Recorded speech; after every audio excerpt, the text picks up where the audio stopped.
Good morning, everyone. Today's opportunity for reflection comes from a meditation manual that came out for congregational leaders. It's called Bless the Imperfect Meditations for Congregational Leaders.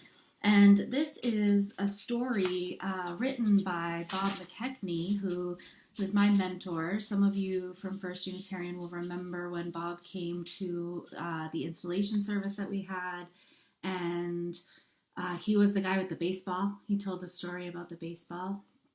Anyway, so he's a great storyteller, and I wanted to share this reflection with you from him. It's called Stepping Back, Moving Forward.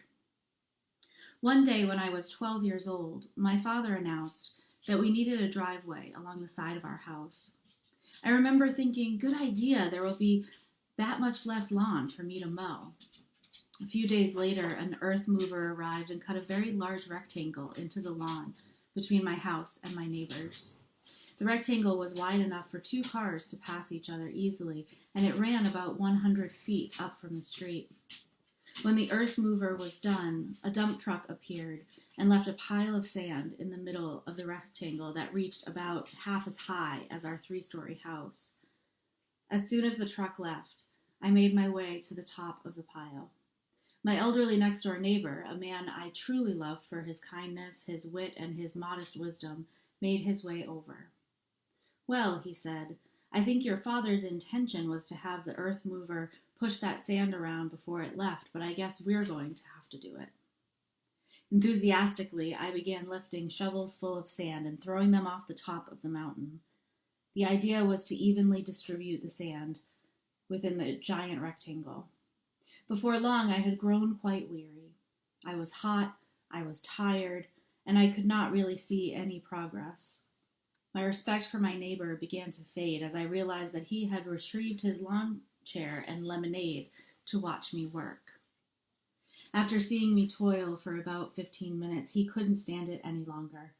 Come down off there, he said. You'll never get the sand moved by beginning at the top. Any sand you move from there, you'll have to move several more times. He explained that I should start at the side of the hill. I should estimate a spot on the hill equal to the height that I wanted all the sand to end up. Stand upon it, he instructed. The sand beneath your feet will never have to be moved. So I picked out a spot about 10% of the way up the hill, and then, without having to lift the shovel higher than my waist, I dug into the hill, throwing the sand in equal measure to my right and left. Before long, I was standing in the center of a large circle more than 20 feet in diameter.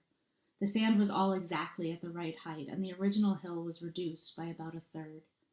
I continued to methodically push the sand in circular motions out to the edges of the circle, stepping forward as I did, and the circle continued to expand rapidly in size. When I completed the job, I said to my neighbor, "Wow, I can't believe how easy that was. How did you know that?" He chuckled. I didn't, he said. The trick was to step back for a few minutes from what at first seemed to be an overwhelming task and think it through. Tasks are always a fraction of the effort if the plan is sound. And then he poured me a glass of lemonade. So I share this story because I think we are all finding ourselves in a moment of what feels like an overwhelming task, like a huge thing, and that we will probably for years and years talk about as this huge thing that we're doing together. And really what it amounts to is us trying to do things methodically, staying home, being intentional about our time, planning really well if we have to leave the house, of where do we need to go and what do we really need to get to be able to be in our homes and be able to do the things that we need to do to get through this.